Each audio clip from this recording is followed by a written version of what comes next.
it's all gonna be good. Don't worry about nothing, don't worry about nothing, nothing now. It's all gonna be good. So breathe like you know you should. Yeah, breathe till you've understood. Nah, dalam penelitian ini, variabel independen yang digunakan adalah efektivitas pembelajaran daring sebagai variabel X, sedangkan variabel dependen yang digunakan adalah hasil belajar mahasiswa sebagai variabel Y. Nah, sebelum melakukan pengujian, terlebih dahulu siapkan data hasil kuesioner yang telah diisi oleh responden. Data tersebut kemudian ditabulasi dan dijumlahkan untuk masing-masing variabel sehingga diperoleh skor total variabel efektivitas pembelajaran dan skor total variabel hasil belajar mahasiswa. Uji validitas dilakukan untuk mengetahui apakah setiap item pernyataan pada kuesioner mampu mengukur variabel penelitian yang diteliti. Dasar pengambilan keputusannya, yang pertama, jika R hitung lebih besar dari R tabel, maka item dinyatakan valid. Yang kedua, jika R hitung lebih kecil dari R tabel, maka item dinyatakan tidak valid. Oke, pada pengujian validitas pada variabel X seperti pada video, di blok dulu semuanya, kemudian di copy. Setelah itu dipastekan.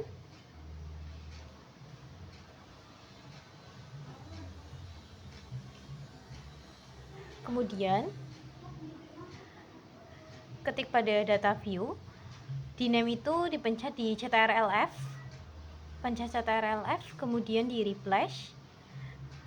Diketik var 000 pada find, kemudian replace with p, kemudian klik replace all, close. Oke, biar tujuannya itu biar semuanya pernyataannya itu berubah ya, bukan var tapi p buat pernyataan. Pertanyaan 1 sampai 10, kemudian tadi yang ke-11-nya diganti biar jadi total. Kemudian caranya klik analyze, kemudian correlate, pilih bivariate. Nah, ini semuanya pernyataannya sampai total di ctrla semuanya dipindah ke variabel. Kemudian di correlation coefficient pastikan Pearson-nya itu dicentang ya. Kemudian klik OK dan ini hasilnya. Oke, berdasarkan hasil uji validitas, diketahui bahwa seluruh item pernyataan pada variabel efektivitas pembelajaran daring atau variabel X memiliki nilai R hitung lebih besar dari R tabel. R tabelnya 0,444 diperoleh dari berdasarkan jumlah responden sebanyak 20 orang dan taraf signifikansi 5%. Maka dari itu terdapat pada item P01 memiliki nilai R hitung sebesar 0,516, item P02 sebesar 0,714 dan item P03 sebesar 0,526. Kemudian P04 sebesar 450, item P05 sebesar 0,470, item P06 sebesar 0,762, item P07 sebesar 0,682, dan item P08 sebesar 0,739, item P09 sebesar 0,838, dan item P10 sebesar 0,771. Dengan demikian, seluruh item pernyataan pada variabel efektivitas pembelajaran daring atau variabel X dinyatakan valid dan dapat digunakan sebagai instrumen penelitian. Kemudian yang selanjutnya ada pengujian validitas pada variabel Y atau hasil belajar mahasiswa. Yang pertama, semuanya di blok dulu seperti tadi.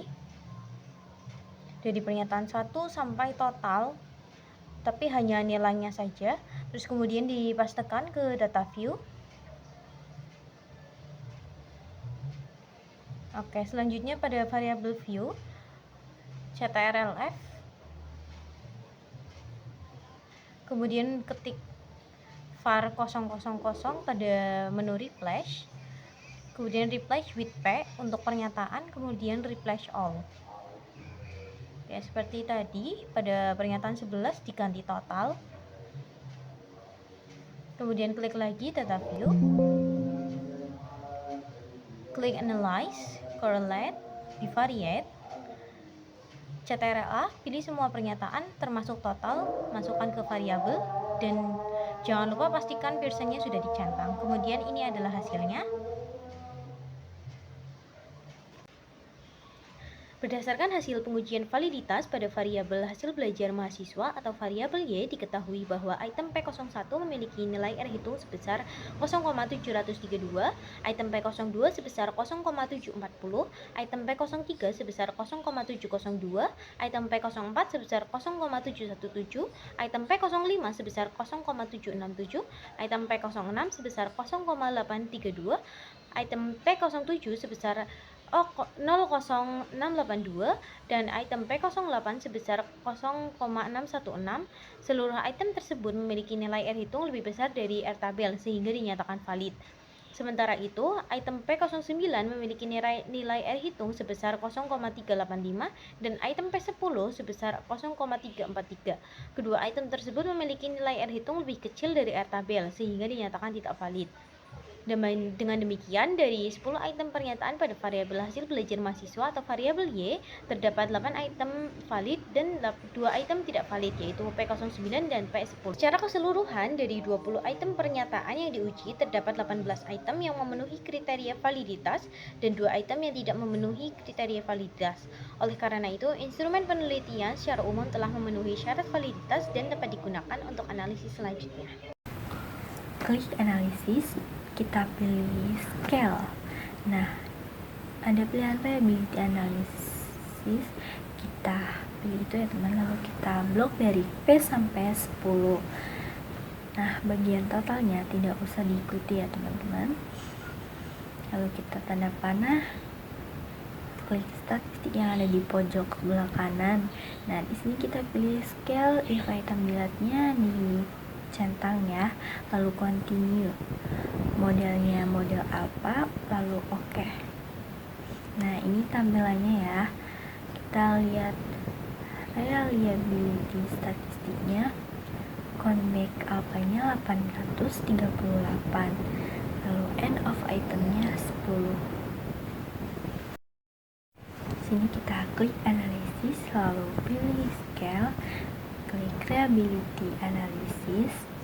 Nah, dari P01 sampai 10 itu di blok, totalnya tidak usah diikuti.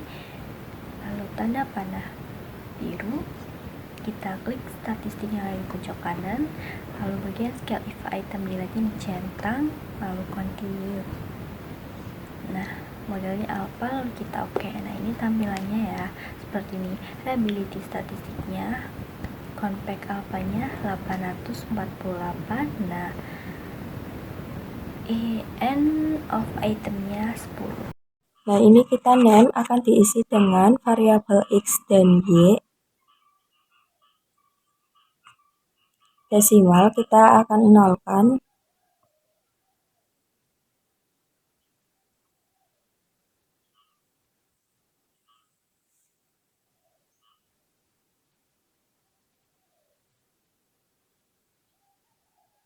Dan ini tetap right. Terus measure kita ganti dengan skala. Scale. Label kita isi yang variabel X dengan efektivitas pembelajaran daring.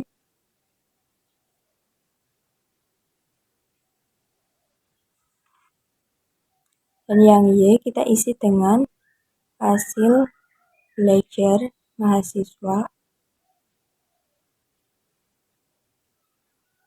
Nah, ini kita akan copy data view X dari hasil kuesioner total variabel X. Jadi ini kita data variabel X totalnya akan di copy di sini. Yang Y juga sama. Dari hasil kuesioner total data variabel Y akan di copy ke sini. Data view. Nah, ini kita akan langsung diuji dengan non-parametric test, latency dialogs. dan sampel. Kita akan copy efektivitas pembelajaran dan hasil belajar X dan Y ke sini. Jangan lupa ini normalnya dicentang dan di OK. Nah, ini kita dapat melihat hasilnya 0,200 variabel X dan Y, yang berarti ini normal karena lebih dari 0,05. Uji linearitas digunakan untuk mengetahui apakah hubungan antara variabel efektivitas pembelajaran daring dan hasil belajar mahasiswa bersifat linear atau tidak. Dasar pengambilan keputusannya yang pertama, jika nilai significance deviation from linearity lebih besar dari 0,05, maka hubungan kedua variabel dinyatakan linear. Yang kedua, jika nilai significance deviation from linearity lebih kecil dari 0,05, maka hubungan kedua variabel dinyatakan tidak linear. Dasar pengambilan keputusan dengan nilai F.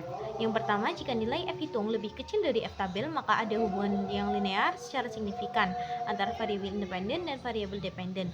Yang kedua, jika nilai F hitung lebih besar dari F tabel, maka tidak ada hubungan yang linear secara signifikan antara variabel independen dengan variabel dependen. Yang pertama, klik analyze, lalu compare means, klik means. Untuk efektivitas, masuk ke independent list, kemudian hasil belajar masuk ke dependent list. Kemudian klik options. Untuk statistiknya median, lalu statistik for first layer, test for linearity. Kemudian klik OK. Lalu hasilnya ada pada ANOVA table. Dari hasil uji linearitas pada tabel ANOVA, maka kesimpulannya adalah yang pertama, berdasarkan nilai nilai signifikasinya adalah 0,168. Karena 0,168 lebih besar dari 0,05, maka hubungan antara variabel efektivitas pembelajaran daring dan hasil belajar mahasiswa dinyatakan linear. Yang kedua, berdasarkan F hitung dengan F tabel. Nilai F hitung sebesar 2,092, sedangkan nilai F tabel sebesar 3,60. Karena F hitung 2,092 lebih kecil dari F tabel 3,60, maka sesuai aturan ada hubungan yang linear secara signifikan antara variabel independen dan dependen. Selanjutnya kita melakukan analisis linear sederhana. Kita pergi ke SPSS-nya, lalu klik variable view di bagian name.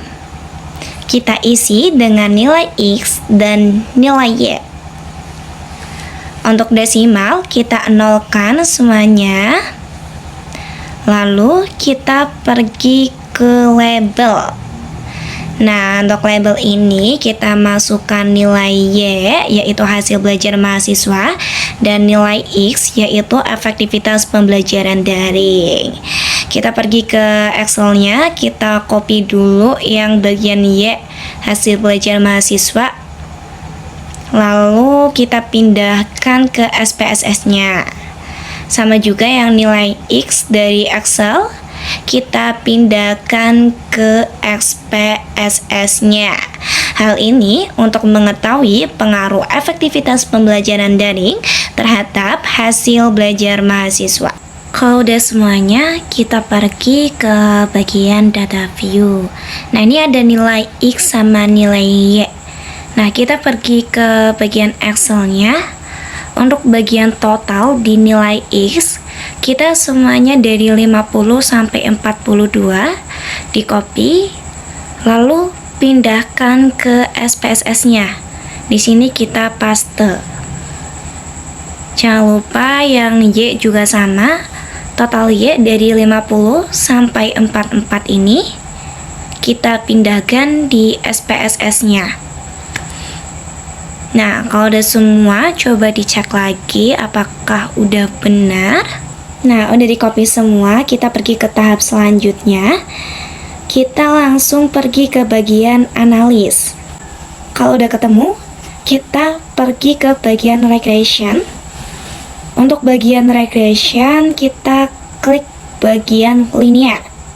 Kalau udah ketemu, untuk yang nilai X, efektivitas pembelajaran daring, kita masukkan ke kolom independen, dan untuk yang nilai Y, kita masukkan ke kolom dependen. Nah, di sini udah keluar semuanya nih tabelnya. Ada variabel inter atau remove ya, ada model summary, ada ANOVA, dan ada koefisien. Pada tabel koefisien diperoleh nilai konstansa sebesar 9,493 dan nilai koefisien regresi sebesar 0,789. Dari hasil tersebut diperoleh persamaan regresi linear sederhana sebagai berikut.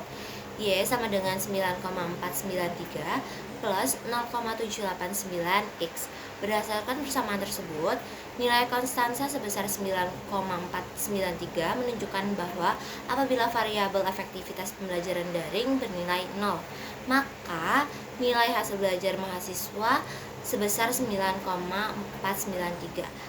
Sedangkan nilai koefisien regresi sebesar 0,789 menunjukkan bahwa setiap peningkatan satu satuan pada variabel efektivitas pembelajaran daring akan meningkatkan hasil belajar mahasiswa sebesar 0,789 satuan. Nilai koefisien regresi yang positif menunjukkan bahwa hubungan kedua variabel bersifat searah. Artinya semakin baik efektivitas pembelajaran daring, maka hasil belajar mahasiswa juga cenderung meningkat. Berdasarkan tabel koefisien diperoleh nilai T hitung sebesar 6.214 dengan nilai signifikansi kurang dari 0,001. Karena nilai signifikansi lebih kecil dari 0,05, maka dapat disimpulkan bahwa efektivitas pembelajaran daring berpengaruh positif dan signifikan terhadap hasil belajar mahasiswa. Selanjutnya, untuk mengetahui besarnya kontribusi variabel efektivitas pembelajaran daring terhadap hasil belajar mahasiswa dapat dilihat pada tabel model summary. Berdasarkan output SPSS diperoleh nilai R² sebesar 0,682 atau 68,2%. Hal ini menunjukkan bahwa variabel efektivitas pembelajaran daring mampu menjelaskan variabel hasil belajar mahasiswa sebesar 68,2%. Sedangkan sisanya sebesar 31,8% dipengaruhi oleh faktor lain yang tidak diteliti dalam penelitian ini. Selain itu, diperoleh nilai R sebesar 0,826 yang menunjukkan bahwa hubungan antara efektivitas pembelajaran daring dengan hasil belajar mahasiswa termasuk dalam kategori sangat kuat. Berdasarkan hasil analisis regresi linear sederhana yang telah dilakukan, dapat disimpulkan bahwa efektivitas pembelajaran daring memiliki hubungan yang positif terhadap hasil belajar mahasiswa program studi Sistem Informasi Akuntansi di Universitas Bina Sarana Informatika Kampus Tegal. Keep your heart beating, gone, breathing.